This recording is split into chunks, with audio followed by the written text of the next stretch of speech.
Welcome back to the show where we run you through all the Dolphins news you need to know about. After we run through the news you need to know about, we run you through the fan Q&A where we answer Dolphins fans' questions. We have a lot to talk about. Obviously, this is the first game week of the year, so we'll get into that right before we get into the fan Q&A. We'll get into that a little bit, but obviously we're going to start with the news you need to know about. This first news story comes from Pro Football Rumors, and I don't think we talked about this last week. So we'll run through this really quick because you guys have definitely all heard this already. Dolphins head coach Brian Flores endorses quarterback Tua Tagovailoa. He said he addressed the team in a team meeting. This is reported by Jeff Darlington of ESPN. In a brief but pretty poignant, as reported, statement that Tua is our quarterback and to tune out the Deshaun Watson rumors. And then obviously that was reinforced in the press conferences that followed.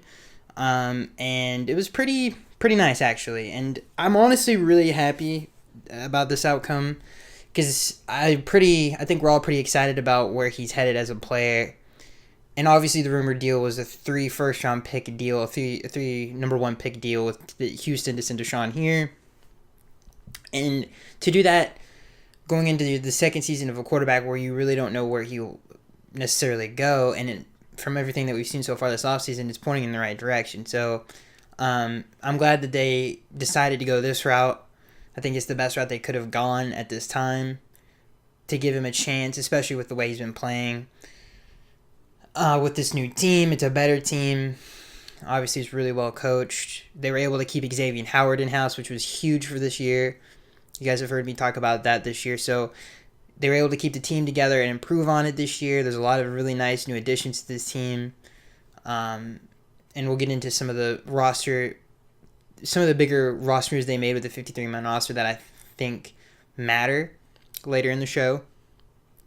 But sticking with the Tua statement that Brian Flores, I think we can all agree this was the right move and the right thing to do. And should make Dolphins fans really excited because he is definitely going in the right direction. And, comments that Albert Wilson made over the weekend, or this last past week, I should say, about how good this offense can be, should give everybody as a fan confidence in the team. I think that's the one hurdle this team has to get over, which is the offense, and be more consistent, and really just be more consistent. Bigger plays for sure need to happen this year, and that's what you can see with the roster moves that they made, and the emphasis on the offseason of Tua's offseason was to get better at the big play and be more aggressive. So I think all of those things are pointing in the right direction, and it was really nice to hear the head coach. Obviously, my favorite player person in the organization right now is Brian. I love the way he coaches, love the way he handles the team, the way he handles the media. It's obviously top notch. And I love the way we play. So it was just a really nice news story over the past week. Let's get into this next news story, and that is the 53-man roster and some of the transactions that we made to get to the 53-man roster that I have not gone over yet. One of the other bigger ones was Malcolm Perry, was claimed by the New England Patriots.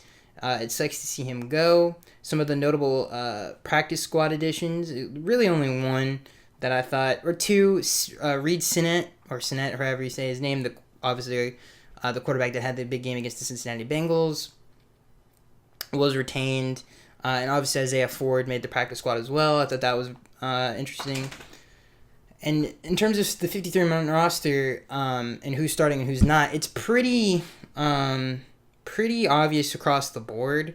I think some of the notable ones, Michael Dieter obviously got the start, which is big. I think he deserves it. I think he had a nice offseason. And Jason McCourty got the start at free safety over Javon Holland, despite what we have heard throughout the offseason of how he has played very well. So I think it was pretty obvious that Brian would have went with more of the veteran presence at that position, especially at that position. Obviously, his twin brother is insanely good at that position, and I think Jason has potential to be really good at that position as well.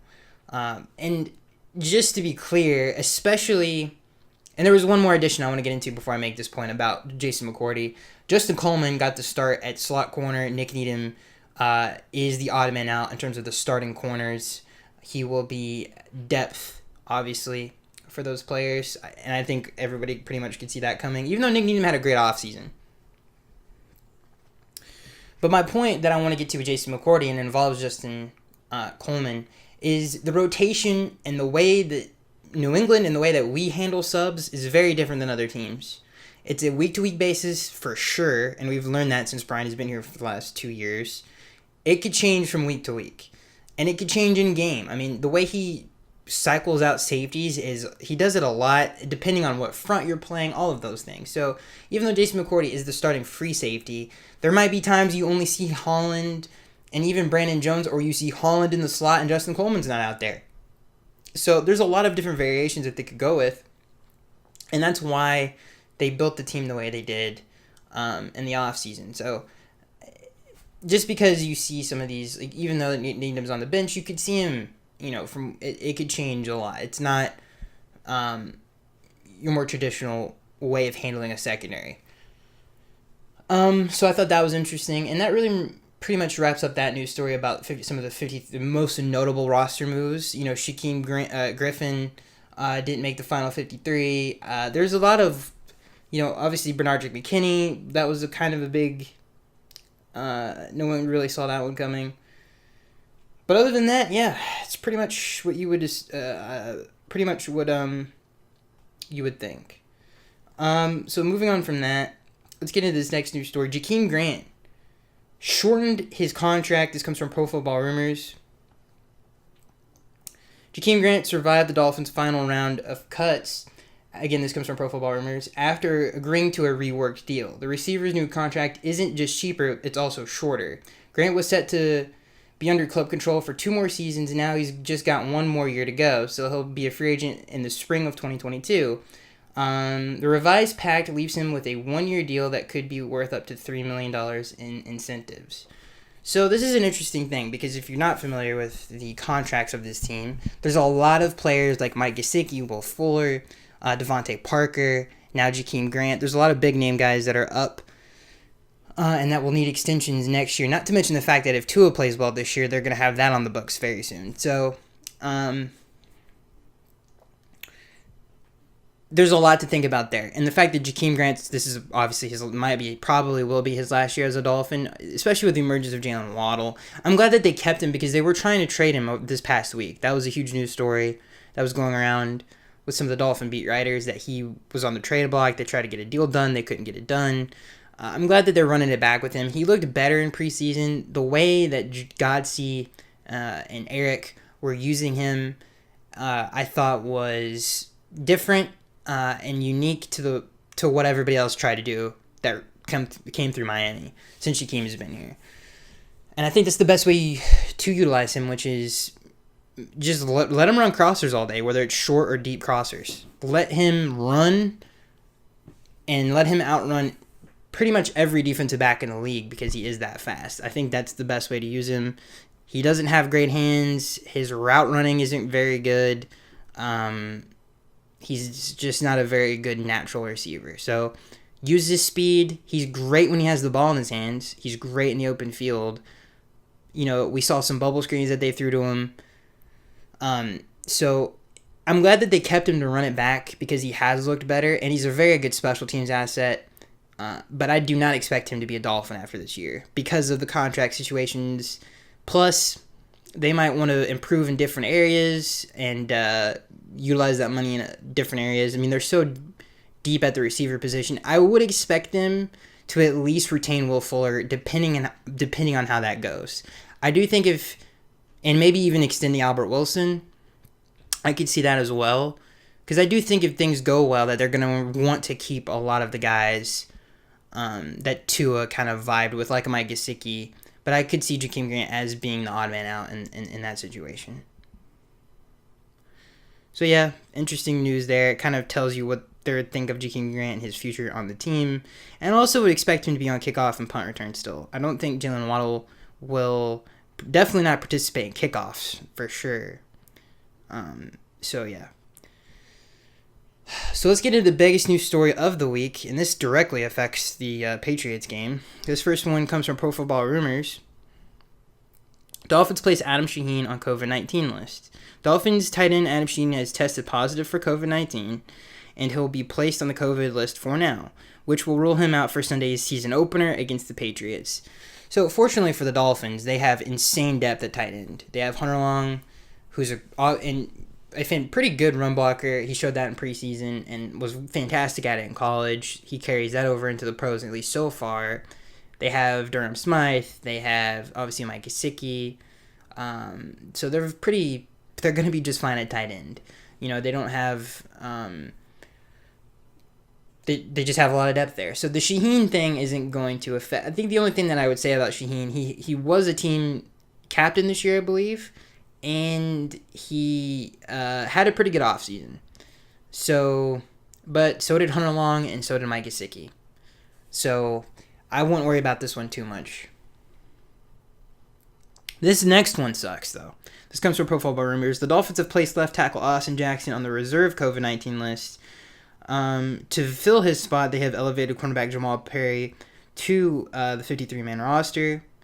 Jackson was set to start in the Dolphins season opener against the Patriots. In his place, the Finns will likely turn to Greg Little. Barring any setbacks, Jackson should be eligible to play in Week 2 versus the Buffalo Bills. So he will miss the game against New England. Now, I have a lot to say about Austin Jackson. First of all, the stuff that's been going around on Twitter about, there was a highlight reel that how bad he's played, and it was not great. I'm not going to say it was. There was a lot of laziness on that reel. The thing I will say about that, I think that doesn't really tell the whole story. And I know I've defended Austin in the past a lot, but I really do believe this. I don't think he's as bad as a lot of people think. I think he's a pretty solid player. I think his best part of his game is in pass pro. One thing I will say that I don't like about him, he has an odd attitude for an offensive lineman. I know that sounds weird. Out of all the press conferences that I've watched, he's definitely been my least favorite one. I don't know. Something about him I just don't really vibe with all that much. But other than that, his play hasn't been, I think has been a little bit overstated of how bad he's been. I think he's been just fine. I don't think he's been fantastic or great, but I definitely don't think he's been terrible or bad for the most part. And I know and I know people are thinking, did you see the Yes, I have seen it. I don't think it. I mean, you guys have seen preseason. And most of those bad plays were against Atlanta. To me, a lot of those were just lazy. To me. And if you guys watched that game, we were moving up and down the field. So, he won most of his snaps. Yes, he put up some bad plays to tape, but I don't think that's who he is as a player. And I know that might sound crazy, but I do believe that. So I wouldn't really worry about him as much. Now, in terms of Greg Little starting in his as his replacement, I don't think that's going to happen. I could see Hunt being kicked out there, Kinley being kicked out there. I could see Jesse maybe getting moved. Eichenberg is still dealing with some injury stuff, but they have a lot of ways they could handle that situation. And I don't think they'll start Greg Little there, in my opinion. So we'll see what they end up doing. That's still going to be a mystery until Sunday. If I had to guess, I could see Kinley playing tackle. They've tried him there a few times. His weight could be an issue at that position. But for the most part, he's played okay there. So I could see that. Greg Little hasn't even been here, I don't even think a month yet. So I don't know. We'll see what they do. And to be honest with you, Greg's best, when he's at his best, is in the run game. He's a good run blocker. He's not the greatest pass protector, but I will say this: New England doesn't have that many great pass rushers. Obviously, they have Judon, and Judon's more of a clowny guy. He's not really a sack master. Chase Winovich. Who else am I forgetting? Maybe I'm forgetting someone. For the most part, they don't have a superstar up there. So, I'm not saying that Greg Little can't be beaten by some of those players, but I don't know. It's not the craziest pass rush front, but it is New England. They are always going to be good on defense and definitely put you in a lot of third downs. That's what Bill Belichick is probably the greatest out of anybody at, is he does put you in a lot of third downs. So,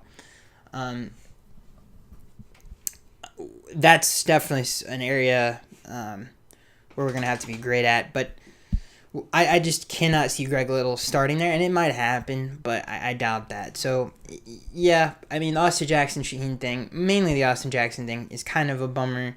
But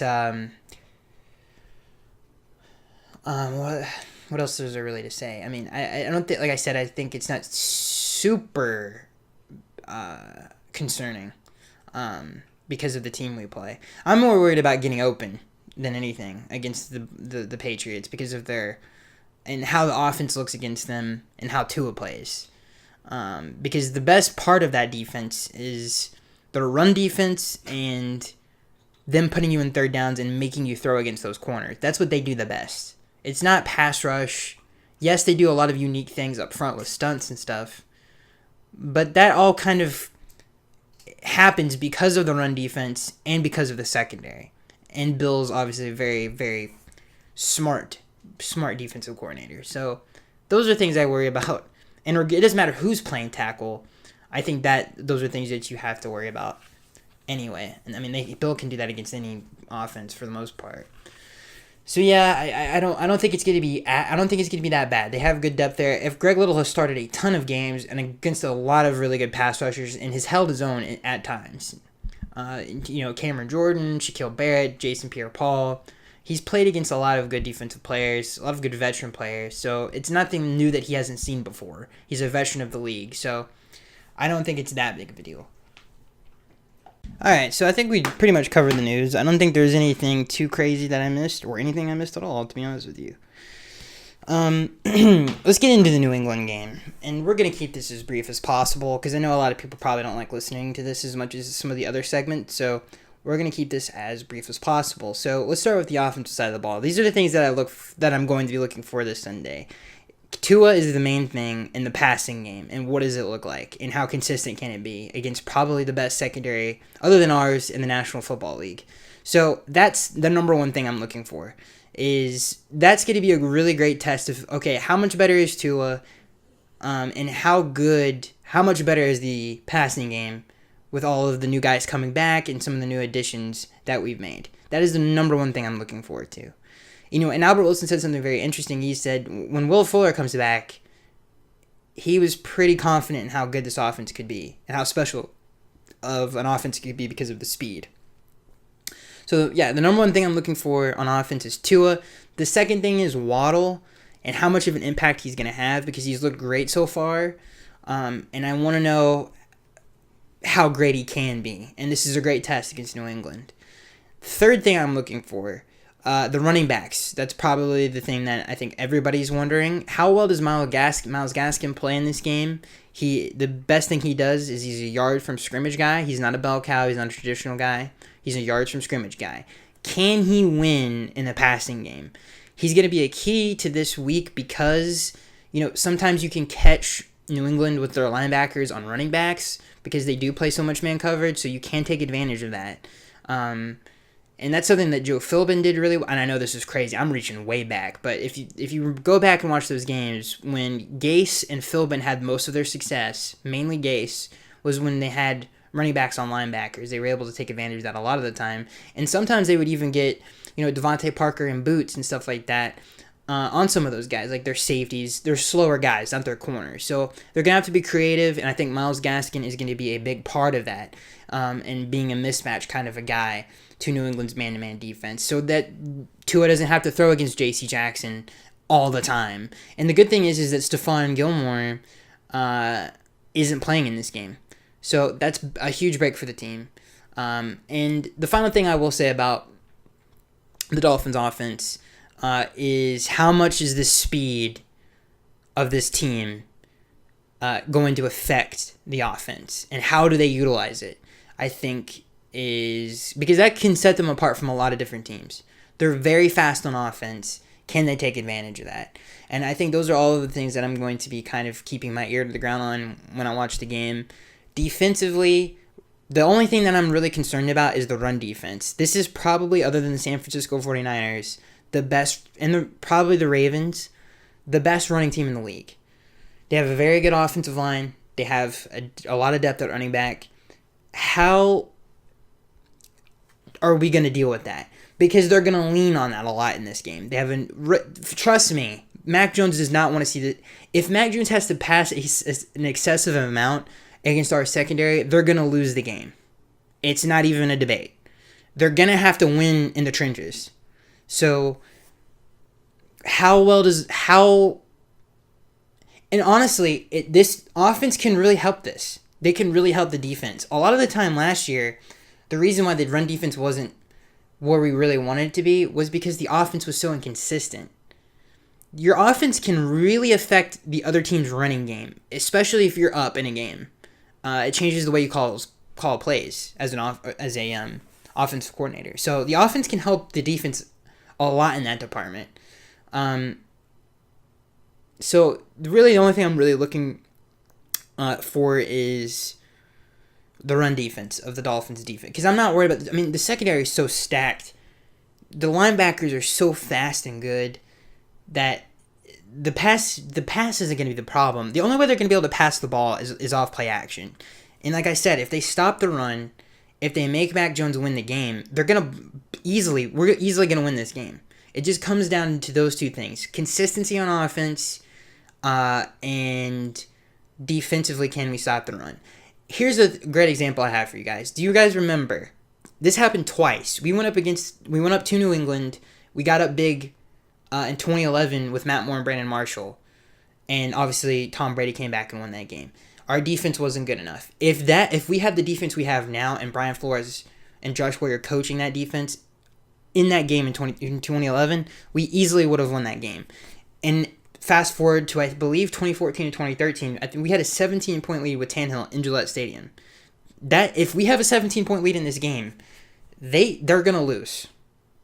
So those are the pretty much the key factors to this game: is run defense and consistency on offense. Make Mac Jones throw at this secondary as many times as you can, and that should win you the game. And we cannot give Mac Jones short and easy fields. Do not turn the ball over. At the very least, we have to be just a little bit better in the passing game than they can, and we should be, because we have a better stable of guys. In my opinion, we have the better quarterback. When is the last time we could say this? Maybe, I guess, the last 2 years, you could say that maybe Fitz has been outplaying Cam Newton, or so on and so forth, but this is the first time in a long time that I can say that we have the better quarterback against the New England Patriots team. So we have the better passing game. Just look at it.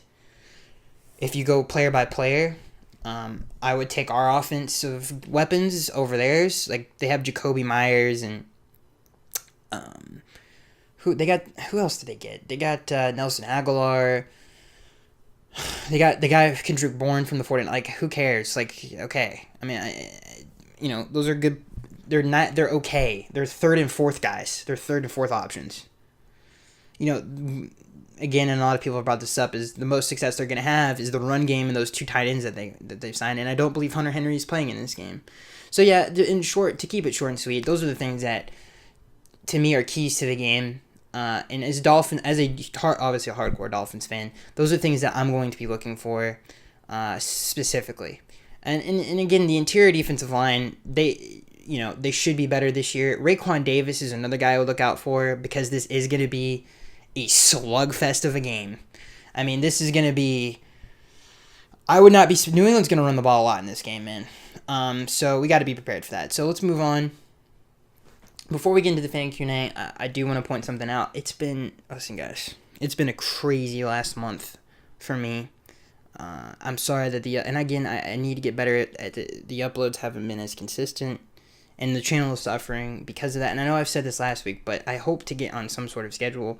There's just been a lot going on. But anyway, let's get into the fan Q&A where we answer Dolphins fans' questions. Super excited for this week, obviously. The opener on Thursday is going to be amazing. Just to have football back again is going to be great, and the Dolphins should have a fantastic year this year. They have a very good team. So let's get into the fan Q&A.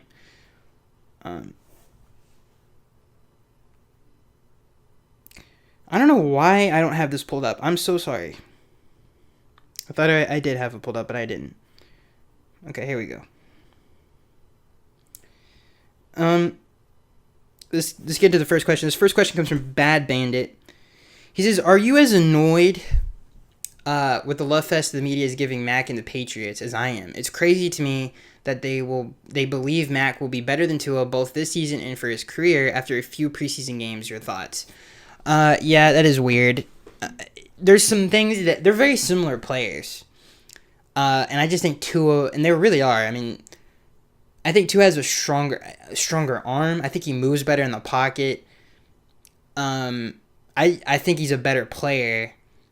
I just disagree with the narrative that, and I'm telling you guys. I mean, I don't believe Tua is a better player than Josh Allen.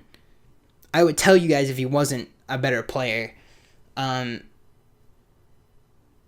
Hopefully Tua can be better than Josh Allen. I think we all have that hope, but I would tell you if he wasn't. And yes, it is weird. It's New England, guys. I mean, they've been like, I wouldn't say America's team, but they've been probably one of the more popular, if not the most popular team of the last 20 years because of Tom and Bill and their success. I mean, people that don't even watch football will watch the Super Bowl every year, and they've been in a lot of them. I mean, they've been in 10 in the last 20 years, so they've been in half of the Super Bowls. So everybody that grew up from the 90s on, I mean, that's all they've known. So it doesn't surprise me that the media has this love fest with New England. I think the team would have been much better with Cam Newton. If I asked every Dolphins fan who would you rather play on Sunday in Gillette, and Cam Newton or Mac Jones, every single one of them would have picked Cam Newton. They would have rather played Mac than Cam. Cam is a better player, and would have added to the run game. He was the main reason we lost to them last year in Gillette, is because of his presence in the run game. So yeah, it is weird. It doesn't surprise me. He's had a good preseason, but so has Tua. That's the weird part, is Tua's had a really good preseason and a really good offseason. And he's for some reason become a villain and labeled a bust. And he can easily turn that around this year. And I don't really know why. Listen, say what you want about Justin Herbert. Tua won more games than he did. And people can say what they want, but every offseason, everybody loves the Chargers roster. Am I wrong about that? Because I don't think I am. I mean, last year, if you asked everybody who's going to win more games, the Chargers or Dolphins, I guarantee you those people would have said the Chargers. So think about that for a second. And Tua won more games than Herbert did. And I would say in a tougher division last year. New England was a better team than everyone in that division other than the Chiefs. Am I wrong about that? They had the Raiders, the Chargers, and the Broncos. And we already know that the Bills are better than all of those players, those teams. And Justin only won 7 games. Now, it's a team sport, don't get me wrong, but I just feel like that has to be brought up when we compare the two quarterbacks. So I don't know why Tua gets the I don't know. It's weird. One thing that I think is interesting, and how things flip-flop all the time, is, Chris Sims, one of his points was, you didn't hear a lot of buzz out of training camp from Tua his rookie year, but all we've heard out of training camp, not only from the beat writers in Miami, but from the national media that go watch Tua play in training camp, have all had positive reviews. So it is odd that it hasn't caught fire in the national media, and mainly really just ESPN. I mean, if we're honestly going to be honest right now, it's really just ESPN. I mean, the NFL Network, I think, have talked about it a few times of how much better he's looked. The only guy on ESPN I can think of that's done that is the Dan Orlovsky guy, who was the Lions quarterback that one time. And who cares? I mean, ESPN's a terrible network anyway. Who cares? Who honestly cares? But I do agree that it is weird that the narrative around him is so negative now, when it doesn't make a lot of sense. Before we move on to the next question, I want to continue to compare, because everybody compares Herbert to Tua all the time. Herbert had a better offense than Tua did. Other than the running back position, because we had a better running back situation last year than they did, because Eckler got hurt. And Gaskin obviously was in and out of the lineup. So pretty much, to be honest with you, that's a wash. But when you look at the receiving core, it's not even close. He had a better one more consistently than Tua did. So people got to remember these things, man, because they just say things all the time that don't make a lot of sense. And forget things that they say real quick.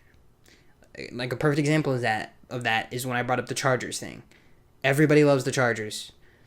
Ladies and gentlemen, I'll tell you this right now. A lot of people have picked them to go to the playoffs this year. Guess what? That's not going to happen. It's just not going to happen. They don't have a better roster than a lot of the AFC teams do. So if we make the... Okay, I don't even want to get into the bracket of the playoffs, but when you look at the AFC, it's insane. I mean, there's so many good teams in the AFC. There isn't going to be multiple teams that make it out of the AFC West. There's too many issues there. Despite what Denver wants to think, Teddy Bridgewater is a bum. He's not a very good player. The Chargers, their roster is overrated. The Raiders got worse this year. So, it is what it is. I don't even know why I'm getting into this Tua Herbert thing. But I think my point is to say that Tua, and honestly, if he wins another 10-plus games and puts up way better numbers than he did a year ago, then the Justin Herbert-Tua debate has to be talked about again. And I can't wait for that to happen because just, it's like, wow, And again, and I don't want anybody coming over to this side, okay? The people that have been ride or die with Tua have been ride or die with Tua, and I don't need flip-flopping going on when Tua pops off. Keep your hate, keep collecting hate, and we'll stay over here. This next question comes from Steve. He says, if I was you... Excuse me, I don't know if he said if I was you. That's not what he said. I misread that. This question comes from Steve. He says, if it was you deciding the roster moves, would you have kept Kirk Merritt over Jakeem Grant? No.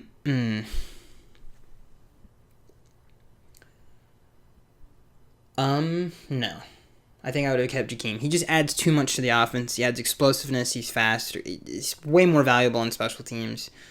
So even when those starters come back on... When even the starters come back at receiver, Jakeem Grant is still going to get a good amount of snaps for being a backup because of his special teams play. So I would keep Jakeem.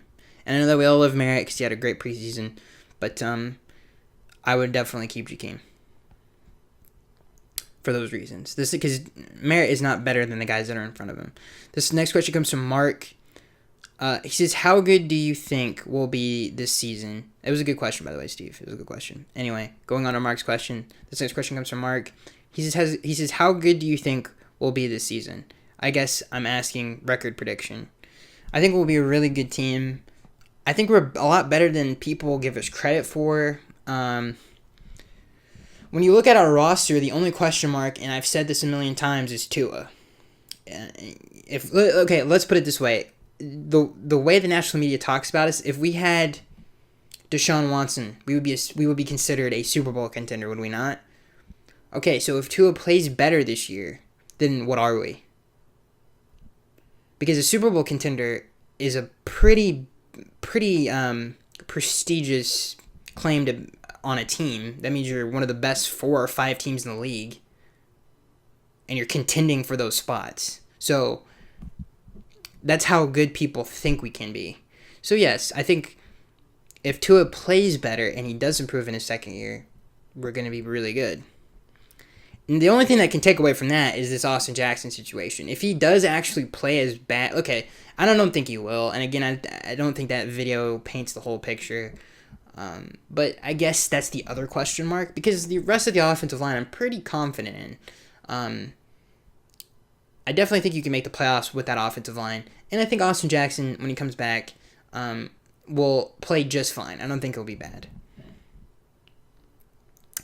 This next question comes from Casey. He says, are you concerned that Austin Jackson will miss the New England game? What do you think about Greg Little as his replacement? if it is true that Greg will play, to answer your question, KC Fanatic, that Greg will replace Austin, again, I will reiterate this. Veteran player, has played in a lot of big games. Not big games, but I don't know why I said big games. He's played against a lot of really talented defensive fronts in his career. And he started, he's going to be fine. This isn't like, he's definitely better than players like Sam Young or some of those players that have started in the past for the Dolphins at tackle when people go down. He's better than those guys. So if it is Greg Little, he's going to be okay. This next question comes from Steve. He says, now that the Dolphins have released Bernardric Mckinney, who is going to be in the middle, starting at middle linebacker next to Jerome Baker when the Dolphins are in a 3-4 front? It's a great question, and it's going to be Elandon Roberts. And I think you're going to see a lot more Sam McLaughlin. But for the most part, it's going to be Elandon. When Jerome Baker said that the only difference between McKinney and Roberts is Roberts knows the playbook better, that should tell you a little bit of why McKinney was cut, because he didn't say one was better. He said the only difference between the two is one knows the playbook better. So think about that for a second. So I guess in hindsight, it really wasn't that crazy of a cut. Plus, he looked fatter than the previous. I'm going to be real with you guys, and I know I brought this up in the previous podcast, but he just looked bigger.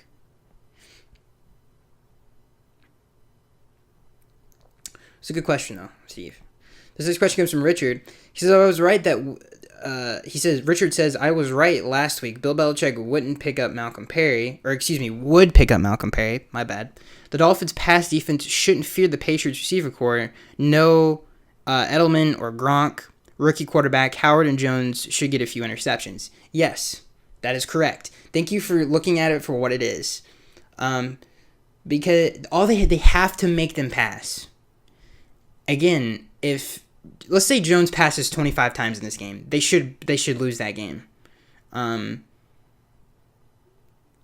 They have to be able to run the ball to beat us and play and limit our offense. And if they don't do those things, then we should easily win this game.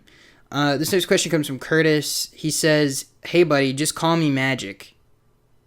Thanks. Keep it rockin'. I think Tua," thank you, Curtis. He says, "I think Tua is a safe type quarterback, but health and size are going to hold him back. I think you rate the quarterbacks in our division preseason. What are your quarterback rankings in the AFC? East or just... Can you rate the quarterbacks in our division?" The way you said it was kind of odd. Sorry, Curtis. Based off the preseason... Okay, if I had to rank the quarterbacks in our division, I would say Josh is 1. Tua is 2. Who am I forgetting someone? No, 2 is 2, 3 is Mac, and 4 is Zach Wilson. And honestly, I might flip that. I think Zach is 3 and Mac is 4. Because Zach is more talented than Mac, but Mac has a better team. So I'll say Zach is 3. This question comes from Bad Bandit. He says, "Hey Skaggs, who is under the most pressure this week? Tua and the Dolphins or Mac Jones and the Patriots?" That's a great question.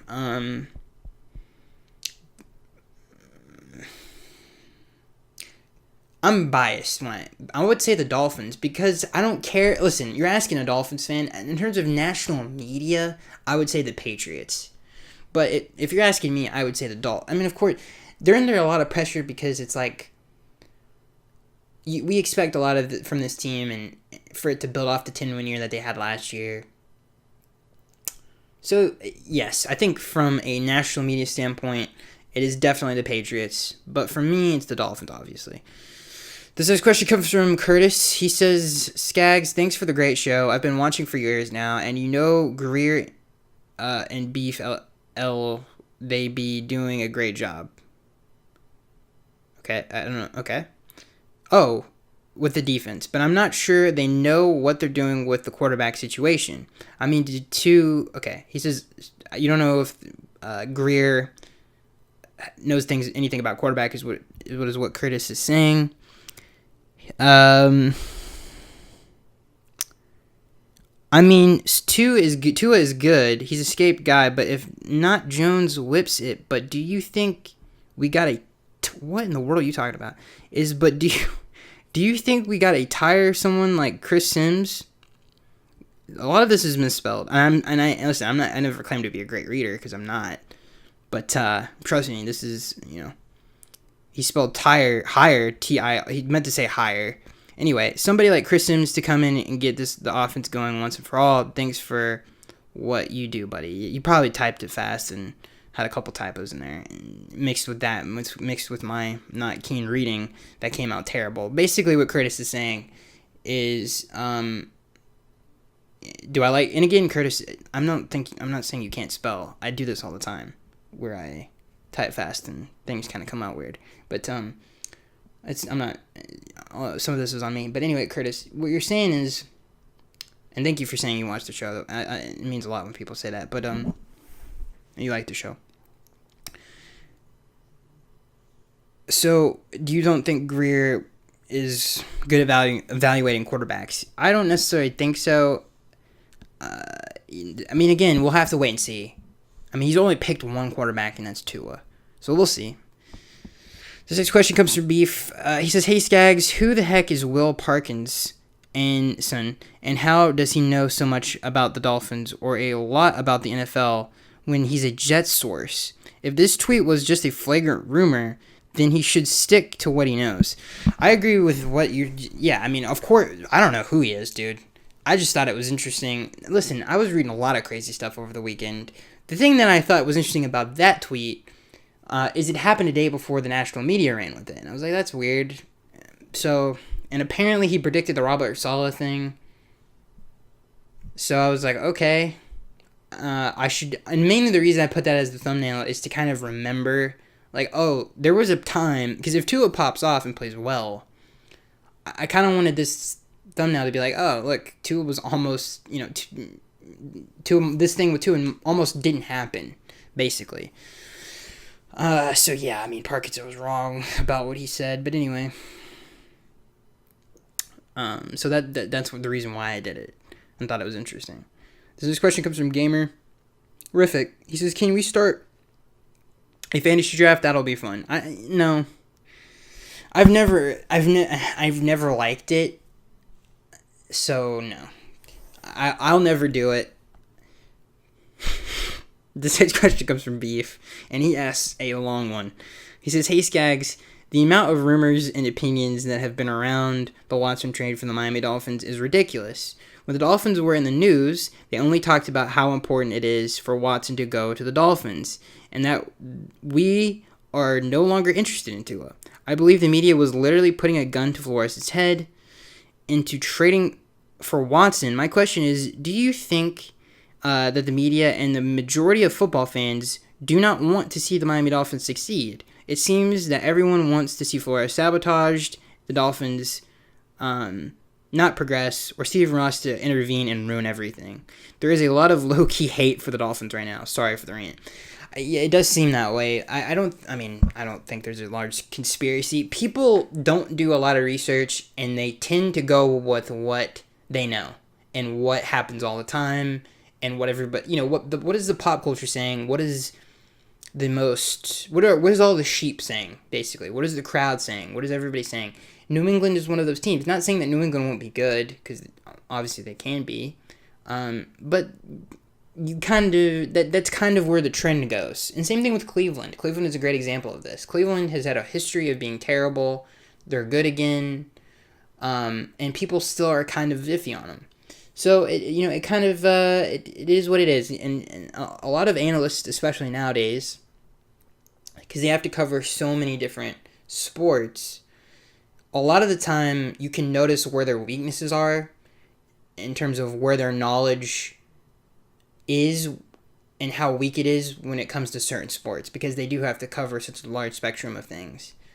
And you see that a lot on Fox and ESPN and networks like that, where you see a lot of idiots and morons get on there, and especially on debate shows, and just talk and have no facts and no real evidence for anything that they say.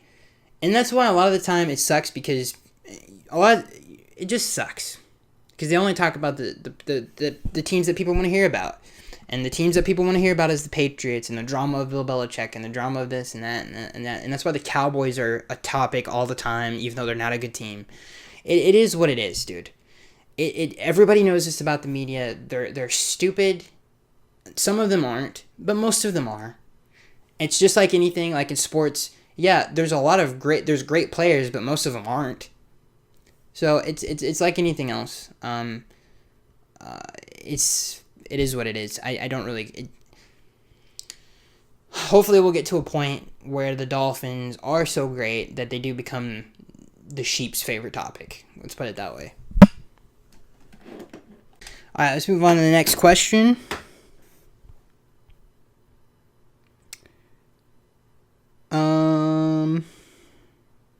So this question comes from Beef. He says, "Hey Skaggs, unless you haven't talked about it, Vince Beagle has been released, or at least from IR. Do you think it is a wise move, or are we in trouble?" No, I've never been a huge fan of Vince Beagle. He was fine. I think he was overrated. The thing that people liked about him a lot is his energy. But he's not better than a lot of people on this team. So I don't think it's too big of a deal. This next question comes from Gamerific. He says, Watson or Tua? I say Tua. Okay. I think there's a real argument for the Tua thing. I really do believe that. And it's probably the more logical one, if I'm being honest. This next question comes from Curtis. He says, Skaggs, I hope you decipher these comments before the show. I'm not that great using this phone, but I'll try to do better next time. Oh, that's cool, man. I don't know what you mean by decipher, but, Curtis, are you an FBI agent, dude? Let's be real. But yeah, no, Curtis, you asked a really good question. So that's it for the Fan Q&A, ladies and gentlemen. That's it for the show. The next episode that I do, and again, watch out for more content in the near future that I hope to get done very, very soon. But yeah, the next show that I do will be after week 1 of the NFL season, which is crazy. I can't believe it. It's already here. Super excited about it. I think we're all pretty hyped about it. But yeah, one thing I will say is if you guys haven't seen, and listen, hey man, I haven't made a lot of recognitions on this show, but huge MCU fan like everybody else on this planet. If you haven't seen Shang-Chi, go watch it. It's a great film, and it is a really good movie. Anyway, that's it, ladies and gentlemen. Can't wait to see you guys next week. And talk Dolphins football again after the first game of the year. Hopefully it's positive. Listen, if we win this game, it would shock the world the way people have been talking about this game, because people just kind of overlook us somehow. And even Brian Flores, who's gotten no consideration for Coach of the Year this year, which is crazy. So if we do win this game, it is literally like upsetting a number 1 seed in the eyes of a lot of people. So this is a big deal, and I'm gonna be insanely stressed out and ready to rock and roll on Sunday. So I can't wait to talk about it after as soon as the game ends. I promise you that same day an episode will be out. It will not be late for the rest of the year. So that is it, ladies and gentlemen. My mic was messing up. Sorry. That is it, ladies and gentlemen. I hope you guys enjoyed, and I'll see you guys in the next one.